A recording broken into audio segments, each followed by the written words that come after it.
नमस्कार, मैं हूं संजीव चौहान और आप देख रहे हैं वारदात। सियासत जब इल्जामों तक हो तो वो सियासत रहती है, लेकिन इल्जामों के बीच जब पुलिस की एंट्री हो जाए तो सियासत को गुनाह बनते देर नहीं लगती। आम आदमी पार्टी के साथ इन दिनों कुछ ऐसा ही है। एक नेता पर लगा इल्जाम हटता नहीं कि दूसरा नेता इल्जामों से घिर जाता है, और इन इल्जामों में फर्जीवाड़ा और जालसाजी से लेकर बीवी को पीटने तक के इल्जाम शामिल है।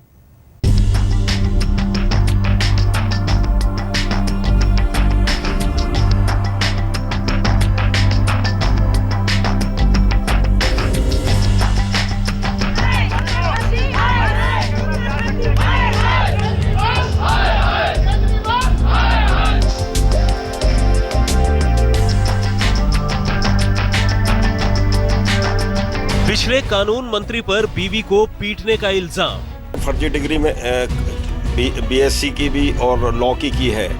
उसी तरह से सुरेंद्र सिंह जी ने भी ये सारा इसका फर्जीवाड़ा जो है ये सामने आया है। तो दूसरे पर भी ग्रेजुएशन सर्टिफिकेट में पार्टी ने लाइमलाइट में रहने का जैसे हर मीटर तोड़ दिया है।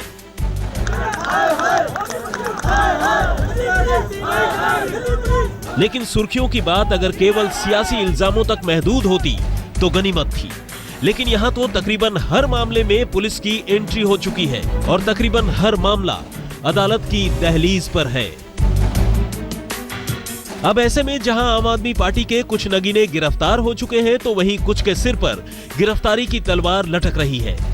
लेकिन विवादों के इस खेल में जिस नेता ने वाइल्ड कार्ड एंट्री की है वो कोई और नहीं बल्कि पार्टी की पिछली सरकार में कानून मंत्री रहे सोमनाथ भारती हैं। फर्जी डिग्री के मामले में गिरफ्तार होकर तोमर सुर्खियों की इस रेस में सबसे आगे चल रहे थे, लेकिन तोमर के पीछे मुड़ते ही सोमनाथ पर जो इल्जाम लगा उसने उनके सारे साथियों को जैसे एक ही झटके में पीछे छोड़ दिया।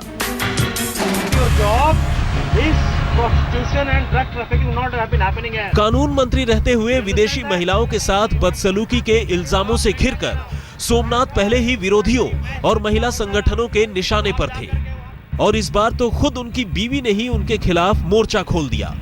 दिल्ली महिला आयोग के दफ्तर में पहुंची भारती की बीवी लिपिका मित्रा भारती ने यह खुलासा कर सबको चौंका दिया कि कानून के पहरेदार रहे भारती उन्हें अक्सर पीटते हैं, और ऐसा अब से नहीं बल्कि सालों से चल रहा है। और तो और सोमनाथ उन्हें घर चलाने के लिए ठीक ठाक खर्चा तक नहीं देते। अब चूंकि इल्जाम एक ऐसे शख्स पर था जो सियासत के रास्ते देश की सेवा करने का दम भरता है, तो महिला आयोग ने भी उन्हें तलब करने में कोई देरी नहीं की। सोमनाथ को समन तो भेजा ही, लगे हाथ महिला आयोग की अध्यक्ष बरखा सिंह ने पुलिस से भी उनके खिलाफ एफआईआर दर्ज करने की अपील कर डाली। बीवी जब महिला आयोग में दस्तक देने पहुंची तो सोमनाथ त्रिवेंद्रम में थे, पार्टी के काम से गए थे, लेकिन बीवी के इस कदम से अचानक ही जैसे उनके चेहरे पर हवाइयां उड़ने लगी। हालांकि किसी मजे हुए सियासतदान के अंदाज में उन्होंने न सिर्फ अपनी बीवी के तमाम इल्जामों को हवा में उड़ा दिया, बल्कि उल्टा ये भी इल्जाम जड़ दिया कि ये उनकी बीवी ही है जो छोड़ने के लिए उन पर दबाव बना रही है, और वो न तो अपनी मां की सेवा करना छोड़ सकते हैं और न ही मातृभूमि की। जो उन्होंने एलिगेशंस लगाए हैं वो आधारहीन है, तथ्यहीन है। उनके दो डिमांड्स शुरू से रहे हैं कि मैं अपनी माँ को घर से निकाल दूं। इस उम्र में माँ को मैं कहाँ भेज दूं, किसके पास भेज दूं। और जब से मैंने राजनीति ज्वाइन करा है उनके डिमांड रहे हैं कि भाई मैं राजनीति छोड़ दूं।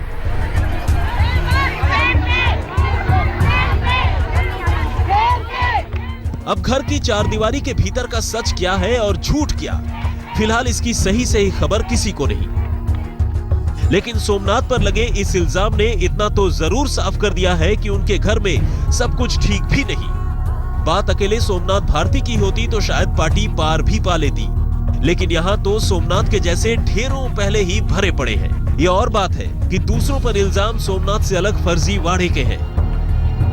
वैसे इल्जाम चाहे जो भी हो, कानून की नजर में गुनाह गुनाह होता है और हर गुनाह की अपनी सजा होती है।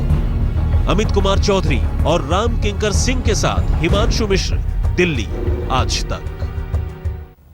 फर्जीवाड़े के इल्जामों से घिरे दिल्ली के कानून मंत्री रहे जितेंद्र सिंह तोमर पर पुलिस का रियलिटी चेक भारी पड़ने लगा है। पुलिस तोमर को लेकर हर उस ठिकाने तक जा रही है जहां से उन्होंने पढ़ाई करने और डिग्रियां हासिल करने का दावा किया है। लेकिन इन ठिकानों के रियलिटी टेस्ट में तोमर फेल होते नजर आ रहे हैं।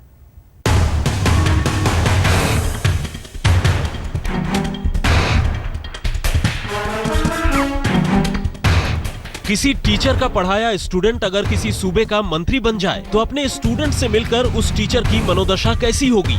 और मंत्री भी ऐसा वैसा नहीं, बल्कि दिल्ली की सरकार में कानून मंत्री। जाहिर है अपने जमाने के वो टीचर चाहे जितने भी सख्त और कड़क मिजाज हों, कुछ देर के लिए ही सही अपने ऐसे काबिल स्टूडेंट से मिलकर वो भावुक जरूर हो जाएंगे।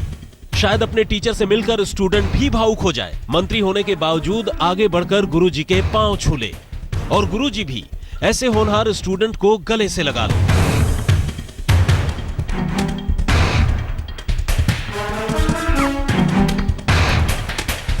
लेकिन फैजाबाद के साकेत डिग्री कॉलेज में जब दिल्ली में कानून मंत्री रहकर लौटे जितेंद्र सिंह तोमर अपने शिक्षकों से मिले तो न तो टीचर भावुक हुए और न ही तोमर साहब पर ही इसका कोई असर हुआ। पांव छूने और गले लगाने की बात तो बहुत दूर रही, भाई छूते भी कैसे। गुरुजी अपने छात्र को और छात्र अपने गुरुजी को पहचानते तब ना। ग्रेजुएशन की फर्जी डिग्री की पड़ताल करने फैजाबाद पहुंची दिल्ली पुलिस के सूत्रों की माने तो गुरुवार को तोमर का उनके जमाने में कॉलेज में पढ़ा चुके कई शिक्षकों, यहां तक कि एक प्रिंसिपल से भी आमना सामना हुआ, लेकिन कोई भी एक दूसरे को नहीं पहचान सका। क्योंकि यहाँ पे उनका कोई कॉलेज से कोई संपर्क नहीं था, कोई लेना देना नहीं था। जितनी दावे उन्होंने किए थे सब यहाँ पे फर्जी साबित हुए हैं। और आज भी 2 टीमों ने जांच की, एक विश्वविद्यालय में जांच कर रही थी, एक कॉलेज में, और सारे तथ्य वो इकट्ठा करके ले गए हैं। और कोई भी मतलब कॉलेज से तो कोई भी प्रूफ नहीं मिला है कि वो यहाँ के विद्यार्थी थे। दिल्ली पुलिस के अफसरों ने जितेंद्र सिंह तोमर से 6 घंटे से ज्यादा तक पूछताछ की। इस पूछताछ में 3 अहम बातें सामने आई। पहली बात कि तोमर का एनरोलमेंट नंबर गलत है। दूसरा, तोमर ने जो मार्कशीट पर रोल नंबर दिया वो रोल नंबर किसी और छात्र का था। और तीसरी सबसे अहम बात ये कि जो सिग्नेचर तोमर की डिग्री पर है वो सिग्नेचर उस दौरान के वाइस चांसलर के नहीं पाए गए।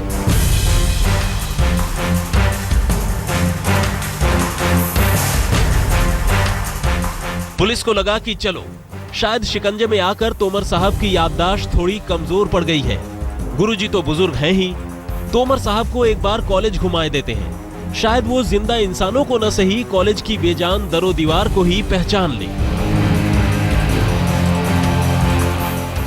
लेकिन यहां भी पुलिस को झटका लगा। जब तोमर साहब को साइंस लैब में चलने के लिए कहा गया तो वो बाथरूम की तरफ चल दिए, और जब प्रिंसिपल साहब के चेंबर की तरफ चलने के लिए कहा गया तो वो लैब की तरफ मुड़ गए।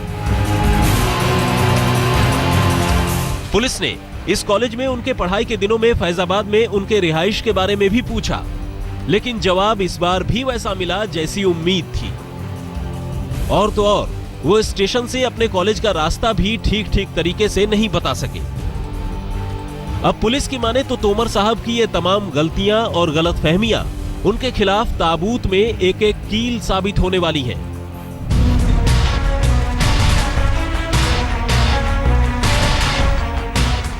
फर्जी डिग्री के मामले में मंगलवार को गिरफ्तार हुए जितेंद्र तोमर को लेकर दिल्ली पुलिस उनके डिग्रियों का वेरिफिकेशन कराने निकली है। दिल्ली से लखनऊ, फिर लखनऊ से फैजाबाद पहुंची पुलिस अब लखनऊ से बिहार या फिर दिल्ली का रुख कर सकती है। लेकिन अगर पुलिस पर यकीन करें तो यह सफर तोमर पर बेहद भारी पड़ने वाला है। फैजाबाद से बनबीर सिंह और तंसीम हैदर के साथ आमिर हक, लखनऊ, आज तक। जो विधायक जी पहले बीए पास थे वही बाद में हो गए 10वीं पास। वो जब पहली बार चुनाव लड़े तो खुद को बताया बीए पास, और जब दूसरी बार लड़े तब बताया 10वीं पास। अब जो विधायक महज 2 साल में हुए 2 चुनावों के दौरान खुद अपनी डिग्री को लेकर इतना कंफ्यूज हो, उस पर तो शक होना लाजमी है। आम आदमी पार्टी के विधायक विशेष रवि फर्जी डिग्री के इस खेल का सबसे ताजा चेहरा है।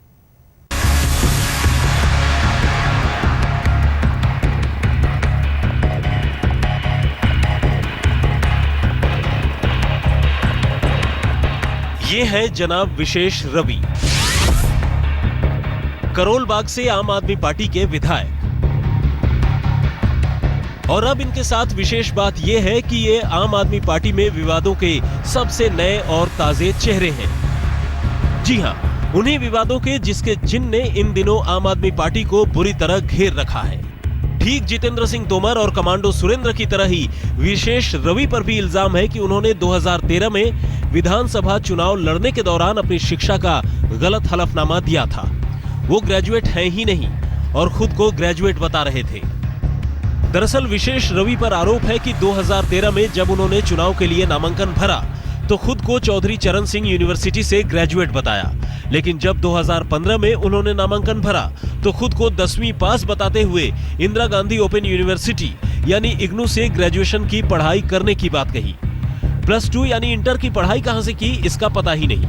यानी पहली बार कही गई ग्रेजुएशन की बात झूठी थी।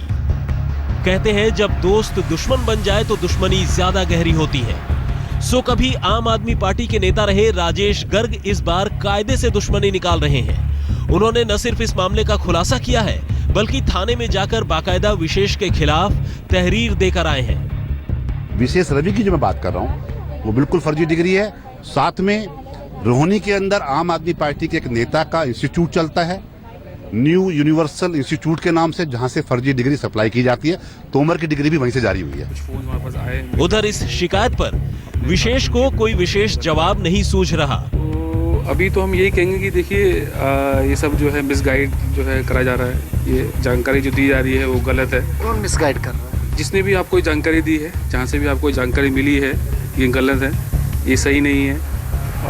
जी, आपके हिसाब से आपकी क्वालिफिकेशन क्या है? हमारे हिसाब से क्वालिफिकेशन यही है जो इस समय लिखी हुई है। हमने बताइए क्या है? हम पूरा बताया था आपको। हमने मसूरी से अपनी प्राइमरी एजुकेशन की है। उसके बाद राजेंद्र नगर में BAV स्कूल है, वहाँ से अपनी शिक्षा ली है।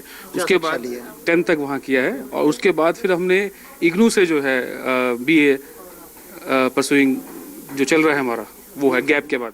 जिस तरीके से अरविंद केजरीवाल के विधायक फर्जी डिग्रियों की फांस में फंस रहे हैं, ये सीधे चोट है अरविंद केजरीवाल की उस साफ सुथरी व्यवस्था के वकालत पर जिसके बूते केजरीवाल ने जनता का मन मोह लिया था। अब जब सच्चाई परत दर परत खुल रही है तो केजरीवाल पर खामोशी की परत जम रही है। क्या केजरीवाल की ये खामोशी जनता के साथ बेईमानी नहीं है? राजेंद्र स्वामी और कैमरामैन अभय कुमार के साथ अमित कुमार चौधरी, दिल्ली आज तक। विधायक साहब कह रहे हैं कि हमने यूनिवर्सिटी से डिग्री ली। अब यूनिवर्सिटी कह रही है हमने डिग्री दी ही नहीं।